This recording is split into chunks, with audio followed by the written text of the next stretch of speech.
What's happening, people? It's DisThunder, and it's time for another Mezco review.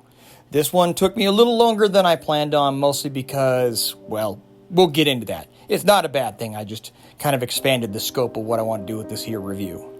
But this here review is, of course, going to be for the Mezco Toys 112 Collective Golden Age Robin.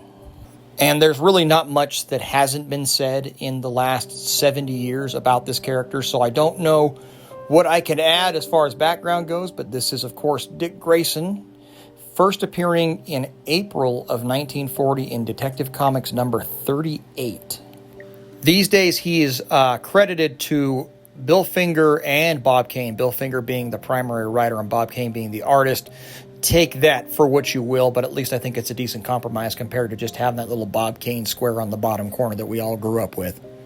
Now it's almost impossible to imagine a world where the dynamic duo does not consist of Batman and Robin, but in addition to being an indispensable part of that mythos, in the real world the application for Robin was actually twofold. One, he was to add a draw for younger readers to come into the comic books, which he was very successful at. I think they almost doubled the sales of the Batman books within the first year of Robin's appearance. But the second reason, which is also more widely attributed to Bill Finger than Bob Kane, was as a narrative device. It gave Batman a character that he could explain his methods and his detective work to in the context of the comic without having to necessarily break the fourth wall, which is kind of funny to think about now, but at the time, comics were not real big on thought bubbles and narrator blocks. You know what I'm talking about, the interior narrative blocks that we do today. That stuff hadn't really come into fashion yet, so this was an easy way for a writer to have Batman display his intellectual prowess without just having walls of text. I think it's safe to say visually this Robin draws heavy inspiration and is a loving homage to the work of Dick Sprang, who, if any of you are familiar with Batman history, you know very well as one of the most definitive Batman artists of the 40s and 50s. And by that extension, that means that house style that he created that guys like Sheldon Moldoff would use. And then, of course, guys like Jerry Robinson and Lou Schwartz. But I think he also draws pretty heavily on the work of Jack Burnley, who is known more as a Superman artist at the time, but obviously drew a lot of Batman and Robin, especially in the world's finest comics. He was kind of more known as a cover artist. I'm actually homaging one of his covers in this picture right here. But still, I would consider him an essential 1940s, 50s Batman artist. By extension, that means, like I mentioned in the Batman review a couple years back, this also makes a pretty good stand-in for a John Byrne Golden Age Robin generation style figure. I won't go over that again here just because it's really not specific to this review, but if you like that style of artwork and you like those Golden Age Silver Age stories, I highly recommend checking out John Byrne's Superman Batman Generations books. They are, wow, damn near 20 years old now, but I think you can get them in trade and in hardcover, so check those out. If these figures appeal to you and you hadn't read like a new Golden Age story, I highly recommend those. So with that, let's bounce the Boy Wonder here into the review space so I can do a little bit of an articulation breakdown. Let's do that starting with the head, which is a double-jointed neck, as we've seen many, many times here. Ball joint at the top, ball joint at the collar. Allows for some pretty decent back and forth, side to side. Looks down pretty damn good. Looks up not too bad. This is a new body, by the way, so that means we are now back to a kind of a ball socket butterfly joint, similar to like a McFarlane joint where it's like a cup. Allows for a little bit of wiggly-waggly in there. If I move it a bit, you can see it shift slightly. There's a bicep cut that hides nicely underneath that sleeve. He has a really good double-jointed elbow. Probably helps he's got kind of skinny arms. And then, of course, a pretty nice ball-jointed wrist to go with it. Back to that shoulder, he doesn't have a lot of costume to get in his way, so moving out and up, I'd say is pretty damn good. The sleeve is kind of a stretchier fabric, so it allows for a good range there. There are two torso joints. They're in there somewhere. The rib joint one allows for a little bit more swivel. It's about in line with that buckle there. And then in and out's not bad. He can crunch okay. I imagine that'll loosen up as I play with the figure more, but back is pretty good, I thought.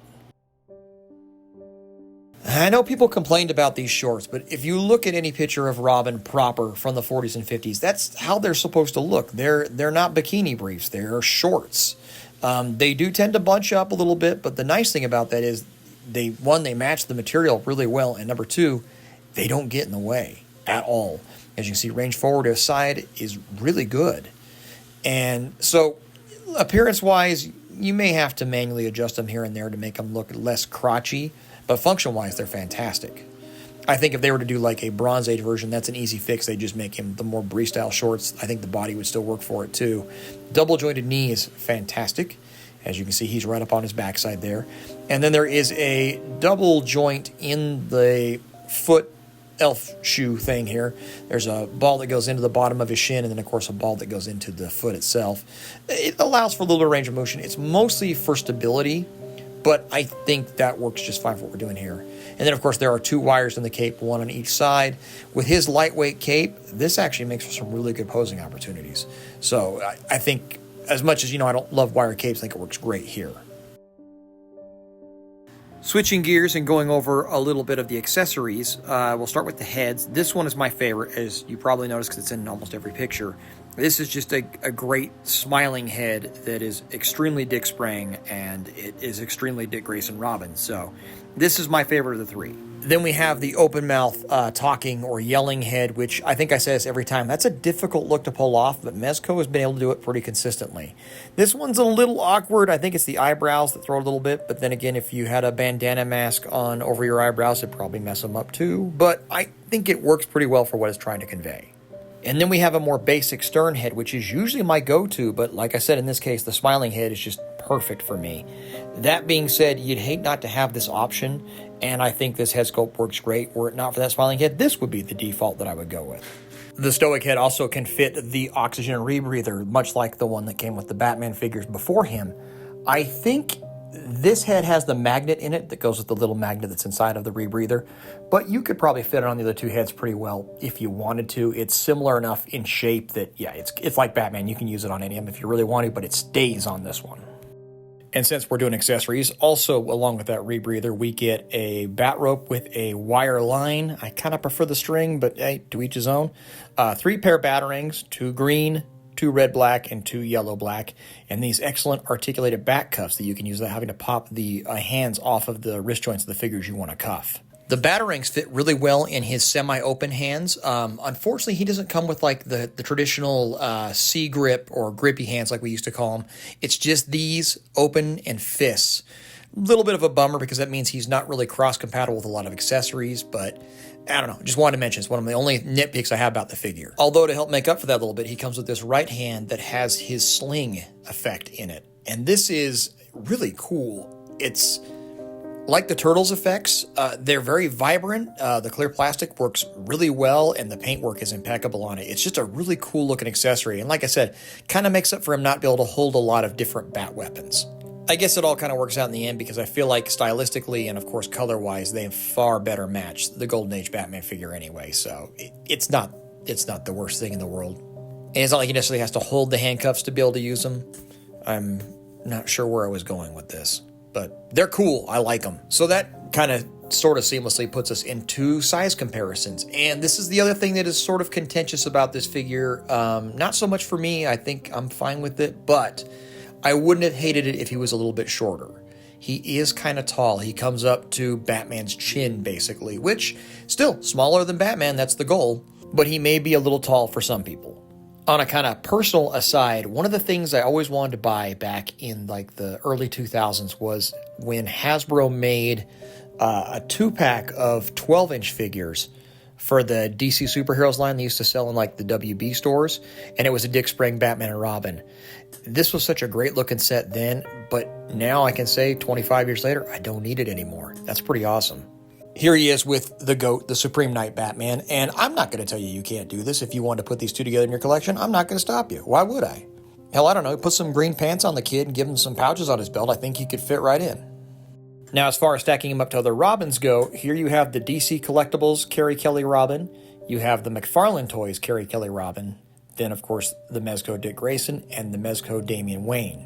In my heart of hearts, I wish he had come out a little bit closer to the height of that Carrie Kelly. That's also the same base body as the McFarlane exclusive Robin, which we will come back to here in a second. But it is worth pointing out he is slightly shorter than Damian. There may be some parts commonality between the 2 figures. I feel like the torso, like the shoulder joints, the hip joints, and that may be carried over, but the limbs are definitely shorter and skinnier than Damian's.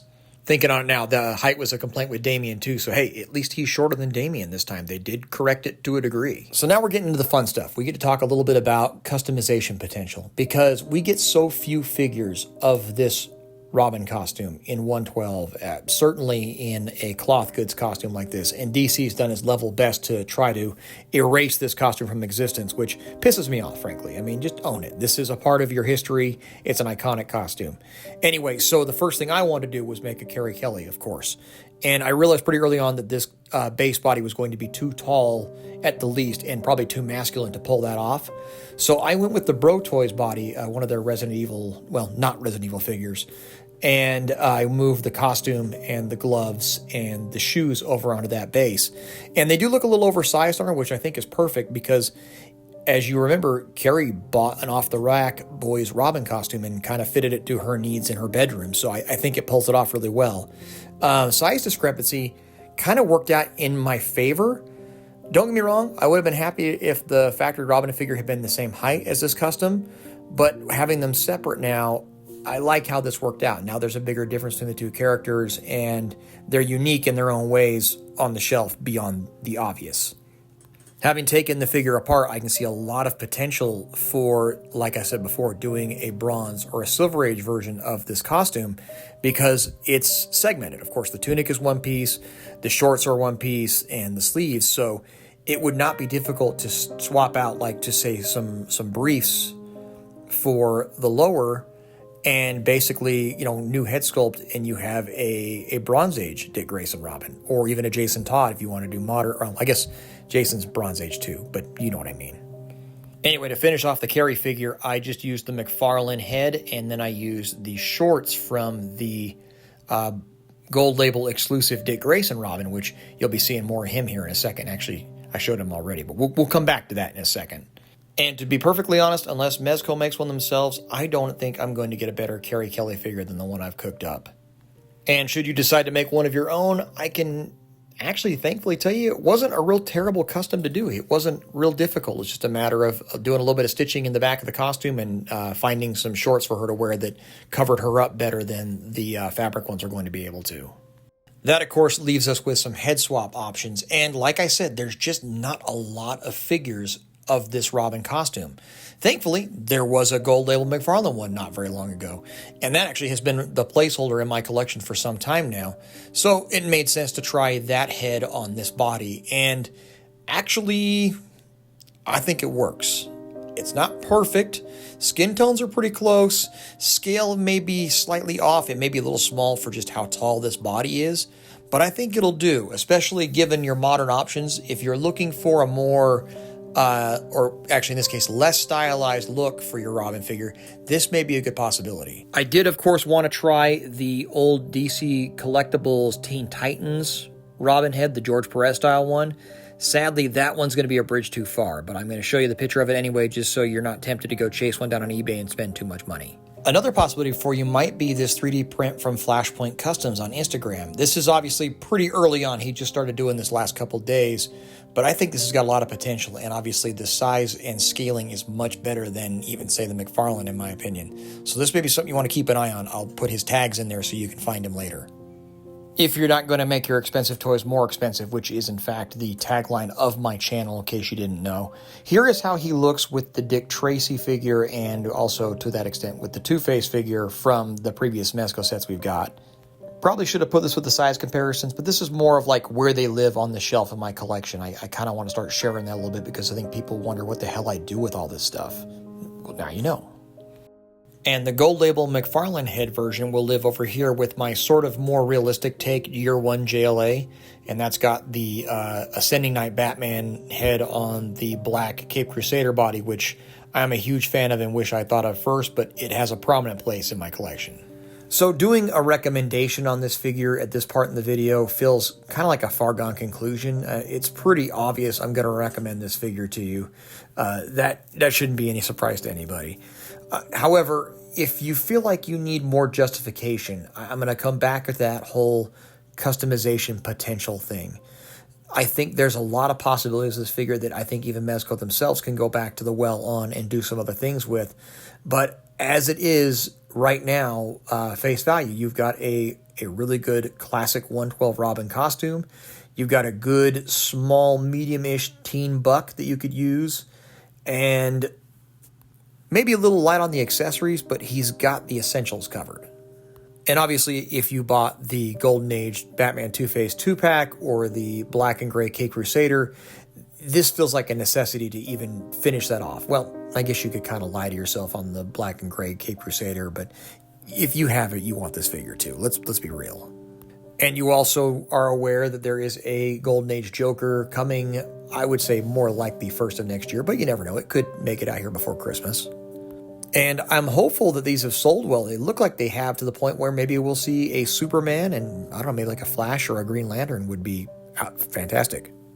So Mezco Toys has done another outstanding job and delivered a figure that, like I mentioned earlier, I've wanted this pair since I first read Superman Batman Generations. I think that was the first time I actually really appreciated these designs for what they were, as opposed to just seeing them as being old comics like you do when you're a kid. As a younger adult, I had a much finer appreciation for this style and this era, and it was worth the wait. I'm glad I waited. Maybe I'll go back and get that Hasbro 2-pack one of these days. But if I never do, it's okay, because this Robin is outstanding, and you should probably go get one before he disappears. So with that all being said, thank you very much for coming through and watching the review. Hope it was informative. I hope it gave you some ideas. And I will see you again shortly for the next one.